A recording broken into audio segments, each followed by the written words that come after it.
Hello students, welcome to my YouTube channel Ideal Classes Study Center. I am Naveen sir.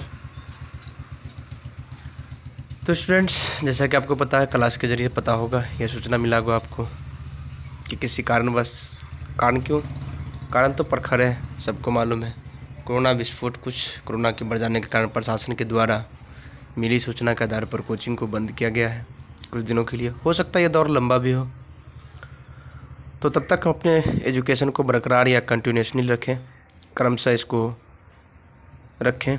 इसके लिए कुछ online class की व्यवस्था करी गई है ताकि आपका एजुकेशन कंटिन्यूसली रहे। मैं छोटे छोटे वीडियो क्लिप करके बनाकर इस पर डालता रहूँगा यूट्यूब पे। आपने इसे देख करके इसका नोटबुक बना लेना है या फिर आराम से सुनना है, कहानियों की भांति से समझाया जाएगा। अगर मैथ की सब्जेक्ट हो या मैथ का क्वेश्चन होगा तो उसे ड्राइव करके बताया जाएगा और आप इसे अच्छी प्रकार समझें। ईजी वे में भाषा ईजी भाषा के रूप में बनाया जाएगा या तैयार की जाएगी।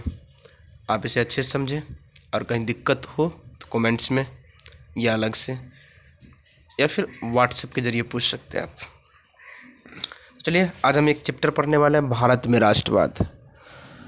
इसमें हमें पढ़ना क्या सब है ये मैं पहले ही बता देता हूँ कि भारत में राष्ट्रवाद कैसे पैदा हुआ, ये जन्म कैसे लिया, राष्ट्रवाद का मतलब क्या होता है, भारत राष्ट्रवाद होने से पहले कैसा था, राष्ट्रवाद की प्रवृत्ति को जगाया किसने, गांधी युग क्या है, असहयोग आंदोलन से लेकर के सभी ने अवज्ञा तक के आंदोलन के बारे में आपको कथित कहानी, जो आज इसे, चूँकि ये एक लंबी फहरिस्त है तो इसे हम कई पार्ट्स में बांट करके बनाएंगे, तो आज कुछ पार्ट्स आपको बताया जाएगा।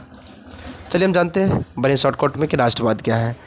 तो राष्ट्र के प्रति जागृत होना, इसे ही राष्ट्रवाद कहते हैं। अपना रिपीट कर लेना इसे, राष्ट्र के प्रति, राष्ट्रीय चेतना का उदय होना या राष्ट्र के प्रति जागृत होना, ये राष्ट्रवाद कहलाता है। राष्ट्रवाद जो है 1885 के कांग्रेस की संघर्ष या ये अंग्रेज़ों का जो आगमन हुआ तो उसके कार्यशैली ने हमारे अंदर राष्ट्रवाद की भावना की बलवती उत्पन्न कर दी और तब से हम लोगों में एकता होने लगी। कारण था, अंग्रेज़ों के एंट्री से पहले यहाँ बहुत सारे भ्रांतियाँ चल रही थी, जैसे कि लोगों का अलग अलग कई राज्यों में फूट करके रहना, सभी का मत एक नहीं था, अलग अलग छोटे छोटे राज्य में, भारत कई राज्यों में विभक्त था, सभी राज्यों का एक दूसरे से संबंध भी अच्छे नहीं थे। तो कुल मिला के राष्ट्रवाद यहाँ अच्छी तरह से नहीं थी, लोगों की भावना मिलते जुलते नहीं थे। लेकिन अंग्रेज़ों की आगमन के बाद ये भावना पनपने लगी हमारे अंदर और कुछ ही दिनों में राष्ट्रवाद हमारे लिए जागृत हो गया। हमारे बीच राष्ट्रवाद जो है काफ़ी प्रखर रूप से जागृत होने लगी। मैं आपको बता दूं, 1919 से लेकर के 1947 का जो चरणबद्ध ये श्रृंखला सालों का, ये भारतीय राष्ट्रीय आंदोलन के लिए अहम मानी जाती है और इसके प्रखर या फिर बिग पोस्टर जो लीडर थे वो महात्मा गांधी थे। इसीलिए इस काल को गांधी युग के नाम से भी जाना जाता है। हो सके आपको ऑब्जेक्टिव में क्वेश्चन पूछे कि गांधी युग कब से कब तक माना जाता है, तो आप कह सकते हैं 1919 से 1947 तक के ईस्वी को गांधी युग कहा जाता है, क्योंकि इन दोनों भारत में बहुत सारे आंदोलन चलाया गया, कई सारे प्रोटेस्ट हुए, कई सारे सत्याग्रह हुए जो गांधी जी की अध्यक्षता में ही चलाया गया। आइए जानते हैं हम कि भारतीय राष्ट्रवाद के उदय के कारण क्या है।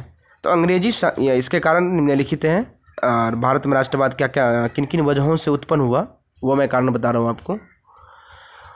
तो अंग्रेजी साम्राज्यवाद के विरुद्ध असंतोष, आर्थिक कारण, अंग्रेजी शिक्षा का प्रचार, मध्यम वर्ग का उदय, साहित्य एवं समाचार पत्रों का योगदान, सामाजिक धार्मिक सुधार आंदोलन का प्रभाव, पश्चिमी सभ्यता की संस्कृति से संपर्क, प्राचीन संस्कृति का ज्ञान और प्रजातीय विभेद की नीति, भारत का राजनीतिक एकीकरण, सरकार की प्रतिगामी नीतियाँ और राजनीतिक संस्थाओं का योगदान। आप चाहे तो इसे होल्ड करके आराम से सुन सकते हैं, समझ सकते हैं और चाहे तो आप मटेरियल बना करके कॉपी पर नोट भी कर सकते हैं। ये देखिए मैं आपको दिखा रहा हूँ, आप इसे अपने नोटबुक पर नोट करें कि अगर क्वेश्चन पूछे कि भारत में राष्ट्रवाद के कौन कौन से कारण हैं तो आप ये लिख सकते हैं।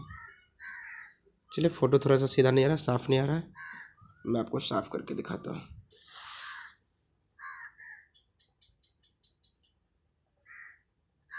चलिए सब क्या है, मैं पढ़ के सुना रहा हूँ आपको, आप नोट करना है। अपना नोटबुक और पेन खोल लीजिए, निकाल लीजिए और लिखिए।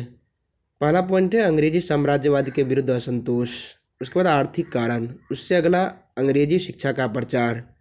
उससे अगला है मध्यम वर्ग का उदय। उससे अगला साहित्य एवं समाचार पत्रों का योगदान। उससे अगला है सामाजिक धार्मिक सुधार आंदोलन का प्रभाव। उससे अगला है पश्चिमी सभ्यता की संस्कृति से संपर्क।